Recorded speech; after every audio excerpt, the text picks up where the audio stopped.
In terms of the criteria that the panel had, they were as follows: that the Tonic Awards will celebrate two things. They will celebrate women who are changing the face of our theatre industry, and they will celebrate organisations, projects and productions that are redefining the role of women in the performing arts. It's lovely to be back at the second Tonic Awards in celebration of women in theatre. Now, as always, I've seen some wonderful theatre since we were here last year. Women centre stage, backstage and in management. So, first award goes to Emma de Souza, who 20 years ago started Kids Week in the West End with the Society of London Theatre. It's reached more than 1.4 million children and their families and made theatre affordable for a new generation. Fingers crossed it remains so. I have loved my job, and I've been so lucky for the last 20 years, to be able to do something to champion an industry I so believe in.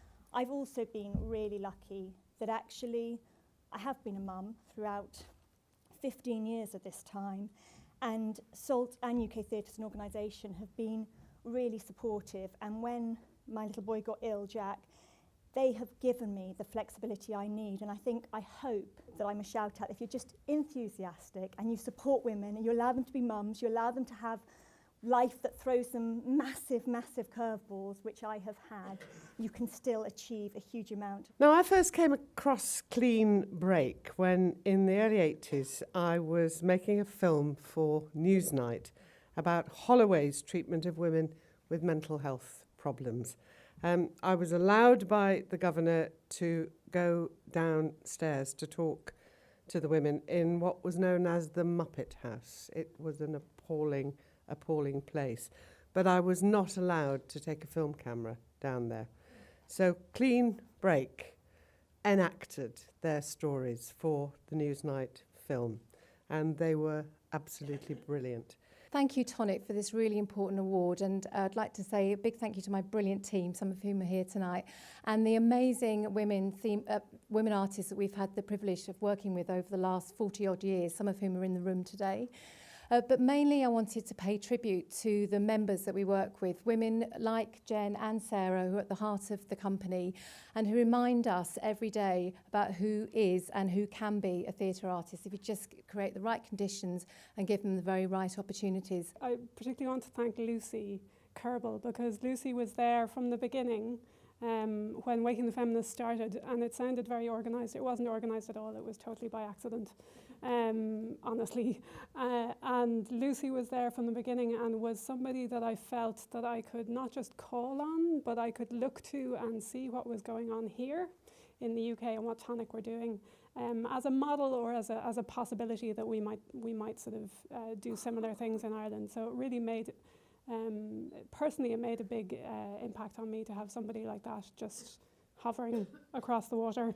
It gives me great pleasure, obviously, to present this award, because Sarah and the Royal Exchange have had a huge impact on my career. I don't really know what theatre career I would have had if it hadn't been for Sarah's faith in me and the theatre. But the beauty and the heart of the Royal Exchange to me is the fact that it's a theatre that knows it needs to be representative. And there is a pulsing sense of inclusion, professionally and non-professionally, although in my notes I have put professionally and unprofessionally. So I don't know what that says. Luckily, Sarah was there, as usual, to point me in the right direction. The work that the Exchange does is huge and it's vital, the work within the communities. And I just feel that everybody's creativity is celebrated. The audience are always part of the cast, I think, as far as the Exchange. It's very important what they think and feel, and it's very inclusive.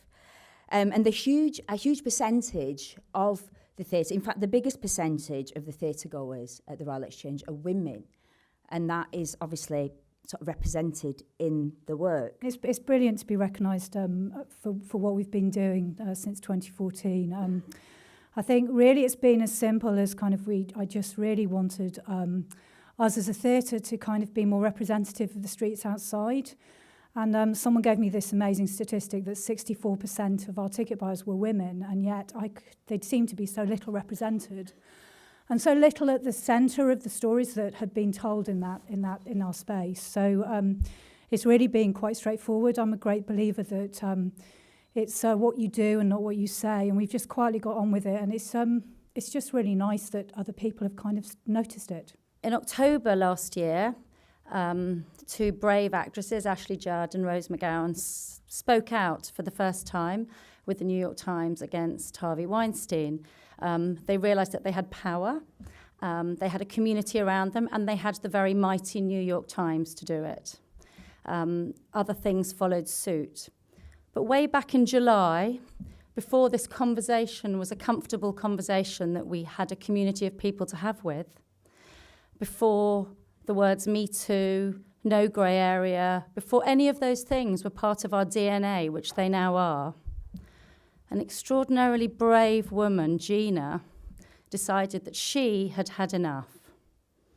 She refused to go into work every day and be made to feel a certain way, to question her right to be there, for somebody to use an abuse of power against her.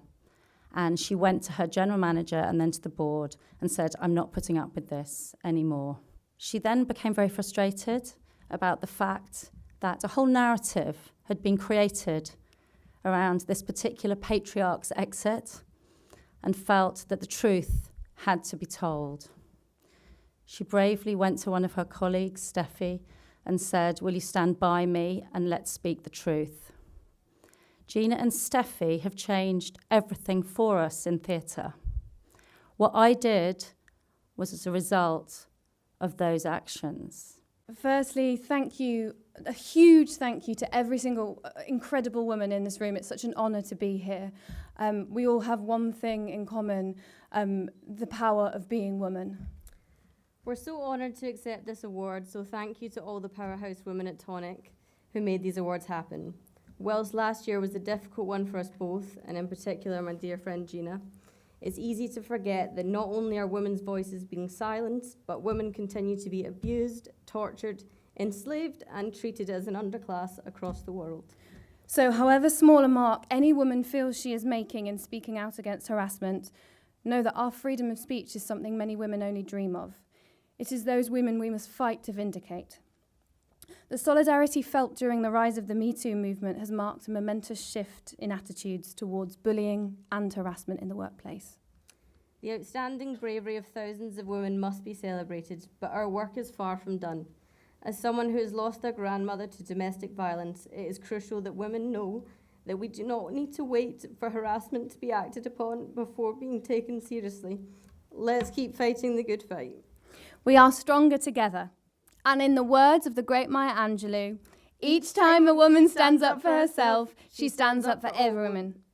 So we'd like to do a little test to prove the solidarity of women speaking out in unison.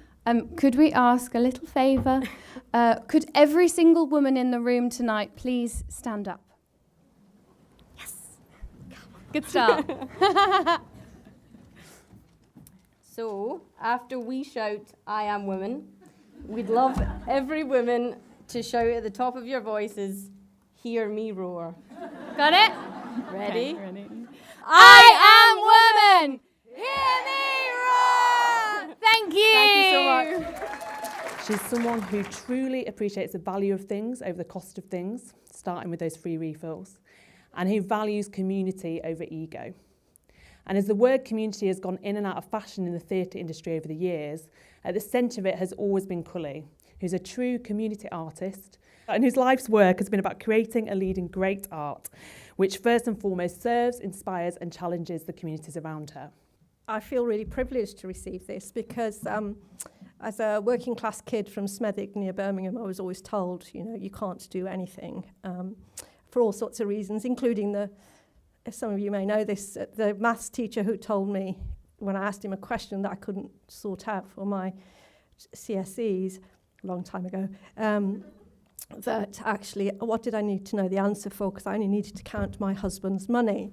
I'd quite like to be able to tell him now that actually running multi-million-pound projects is is something I'm capable of, and what a long way I've travelled. But there's all sorts of stories really to tell. But the most important thing I think I want to do today is just to dedicate this award to all of those extraordinary, brilliant, unsung women who work in the margins, who work between the gaps to create extraordinary opportunities for all of us in different ways, for their passion, their integrity, their absolute determination, and their generosity. Because without any of that, I don't think we would have such a rich cultural landscape. It's really easy to speak about Lynn in terms of her searing intelligence and generosity for many artists and also theatres that may not have seen light had she not sent her gaze in that direction. But I actually just want to speak about how she helped me for a moment. When I was artistic director in Baltimore, in about 2013, we realized that 70% of the people who bought our tickets were women, and less than 10% of the plays and the directors on our main stages were women. And so I sat with the artistic and team and our managing director and our board, and I said, okay, so this season, let's just flip the script and let's make it 90% of the plays are by women and 90% of the directors are women. And there was a little bit of outrage, including from some of the women, actually, in my team. And they said, why would you want to do that with the optics of myself? Why are you interested in that? And there was a little bit of pushback, particularly about this one play that I wanted to open the season with. And it had been relatively savaged by the New York Times. And I won't name the play. And I was able to go online and pull up one of Lynn's reviews of this most fabulous and brilliant woman writer. And it was the antithesis of this review that had been written by a male critic, completely and utterly from our male blinkered lens. And when the crew and the rest of the team read this review, they then went and started to read every review that Lynn had ever written. And they began to then look at other plays that we have discarded, and we go, oh no, they won't like that, or it's not. And my team then came back and began to present to me the plays that we should be doing in that season. And it was looking at your work. It was looking at the way that you looked at the world that enabled us to do 90% all women's work and never dip under 40, actually over 60%. It was because of you that I was able to show them that there is a way of looking at work that doesn't have to serve the patriarchy, that can just look at something for purely what it is and widen our gaze.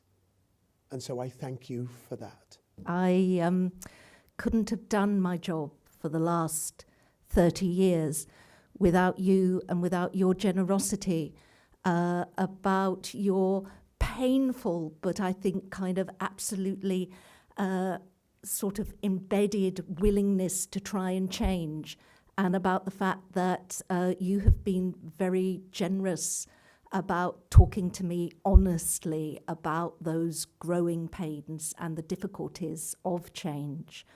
I used to feel when I first started writing about theatre more than 30 years ago, I used to feel quite lonely. There was a theatre critic, well, male theatre critic, but then most of them were male, who said to me very early on when I was writing, well, of course you won't be doing it very long because you will go off and have babies. I did go off and have babies, but I didn't stop writing about theatre. And though I really sort of do not believe that actually that as a critic, kind of in a sense that I have the power to change theatre, one of the things that I've always really felt is that as a critic that you mustn't be a gatekeeper and you should be a midwife, and that is what our role should be. And I think that one of the things that I'm aware of now is, the fact that there are increasing numbers of women who are writing about theatre, and because they are writing about it with a different gaze and a different perspective, that is helping to absolutely to change the culture. I think maybe my generation maybe just sort of slightly cracked the glass ceiling. I think there are so many extraordinary women out there who are absolutely smashing it, and it makes me feel a lot less lonely. I'm going to read this because most of it isn't written by me.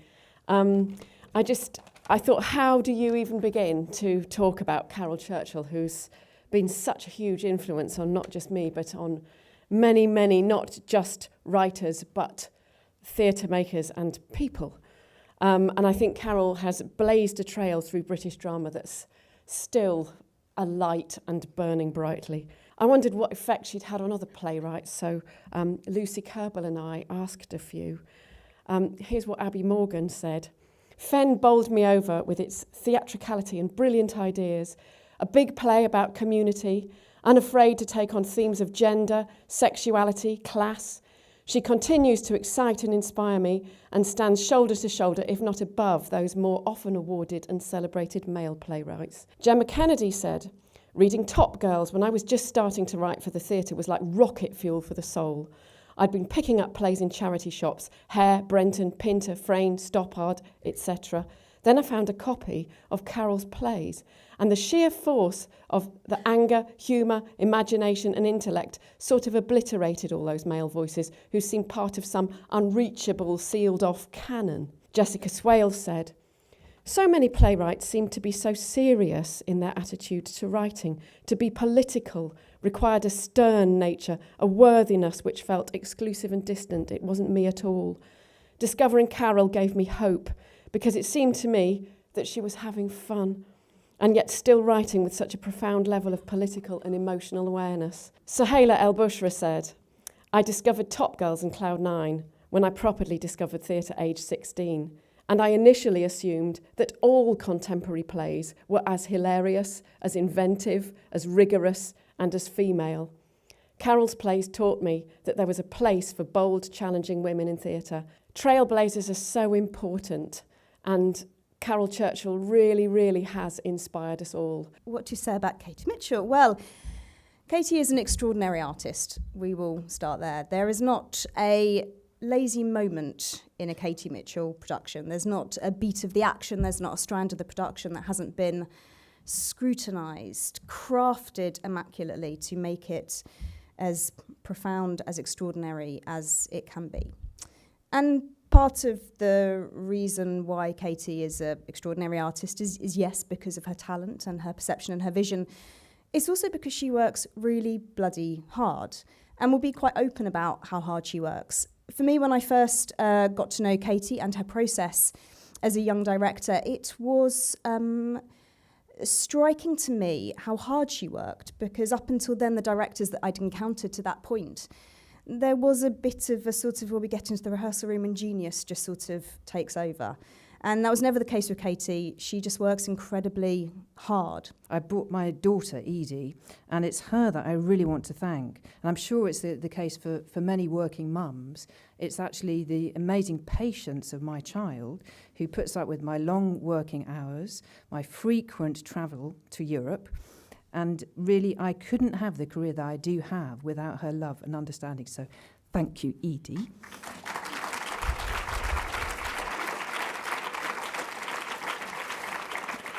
And I really hope that Edie is part of a new generation of women who are able to function as artists in a society that has no gender bias. So good luck, Edie. And hopefully people like Lucy will forge a path so you can tread freely and be happy.